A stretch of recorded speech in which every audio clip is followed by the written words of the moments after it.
आप सबका स्वागत है। सावन का पवित्र मास चल रहा है और इस बार तो डबल सावन है और इसलिए सावन की अवधि भी जरा ज्यादा है और सावन मास पवित्र संकल्प के लिए, पवित्र कार्यों के लिए बहुत ही उत्तम माना जाता है। और आज जब लोकतंत्र के मंदिर में इस सावन के पवित्र मास में मिल रहे हैं तो ये लोकतंत्र का मंदिर ऐसे अनेक पवित्र कार्य करने के लिए इससे बड़ा उत्तम अवसर नहीं हो सकता है। मुझे विश्वास है कि सभी माननीय सांसद मिलकर के इस सत्र का जनहित में सर्वाधिक उपयोग करेंगे।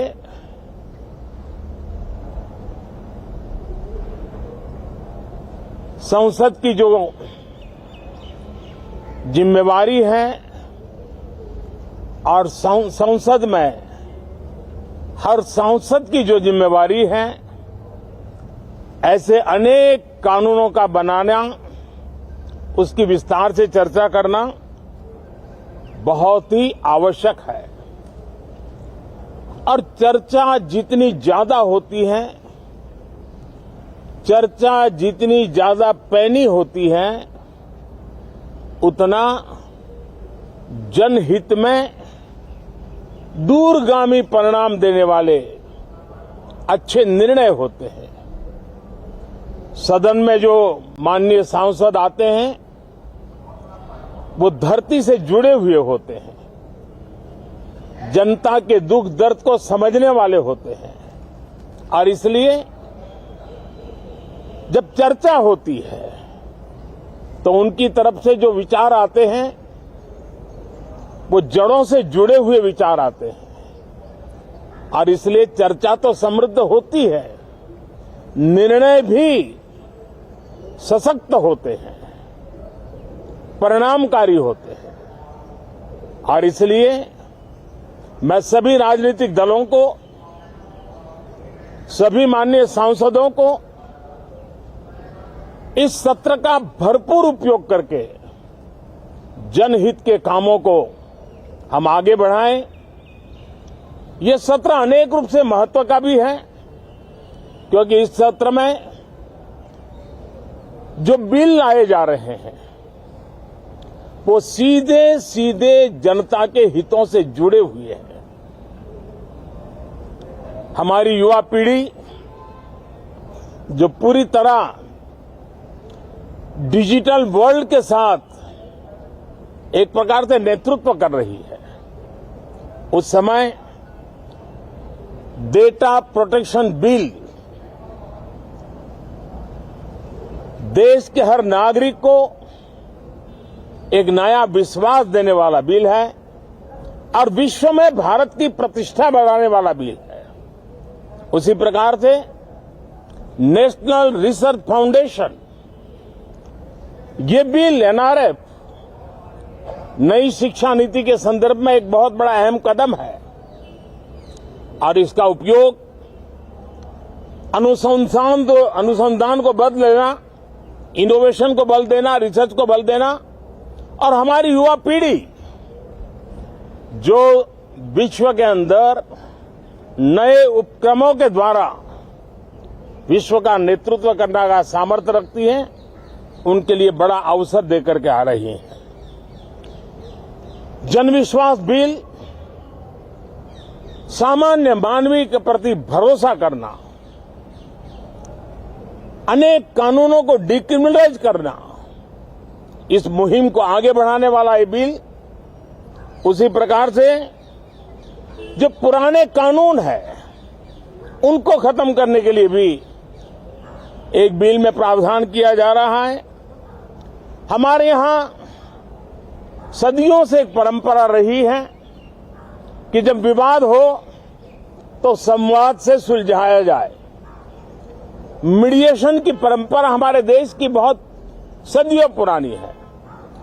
उसको अब कानूनी आधार देते हुए मीडिएशन बिल लाने की दिशा में इस सत्र का बहुत बड़ा उपयोग है, जो अनेक विवादों से सामान्य मानवीय से लेकर के असामान्य संजोगों को भी मिल बैठ करके सुलझाने का एक मजबूत नींव बनाएगा। इसी प्रकार से डेंटल मिशन को लेकर के एक बिल जो हमारे डेंटल कॉलेजेस के लेकर मेडिकल के छात्रों के लिए एक नई व्यवस्था को आकार देगा। ऐसे अनेक महत्वपूर्ण बिल इस बार इस सत्र में संसद में आ रहे हैं। तब ये जनहित के हैं, ये युवा हित के हैं, ये भारत के उज्जवल भविष्य के लिए हैं। मुझे विश्वास है कि सदन में गंभीरतापूर्वक इन बिलों पर चर्चा करके हम बहुत तेजी से राष्ट्रहित के महत्वपूर्ण कदमों को आगे बढ़ाएंगे।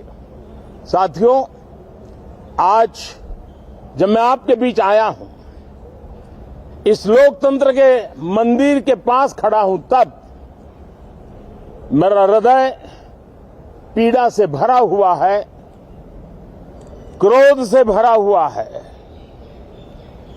मणिपुर की जो घटना सामने आई है, किसी भी सभ्य समाज के लिए ये शर्मसार करने वाली घटना है। पाप करने वाले, गुनाह करने वाले कितने हैं, कौन है, वो अपनी जगह पे है, लेकिन बेइज्जती पूरे देश की हो रही है। 140 करोड़ देशवासियों को शर्मसार होना पड़ रहा है। मैं सभी मुख्यमंत्रियों से आग्रह करता हूं कि वे अपने राज्य में कानून व्यवस्थाओं को और मजबूत करें, खास करके हमारी माताओं बहनों की रक्षा के लिए कठोर से कठोर कदम उठाएं।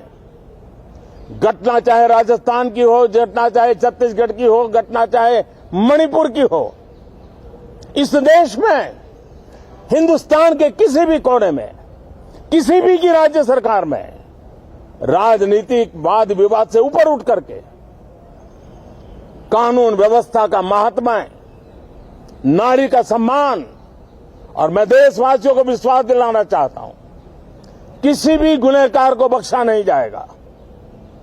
कानून अपनी पूरी शक्ति से, पूरी सख्ती से एक के बाद एक कदम उठाएगा। मणिपुर की इन बेटियों के साथ जो हुआ है, इसको कभी माफ नहीं किया जा सकता है। बहुत बहुत धन्यवाद दोस्तों।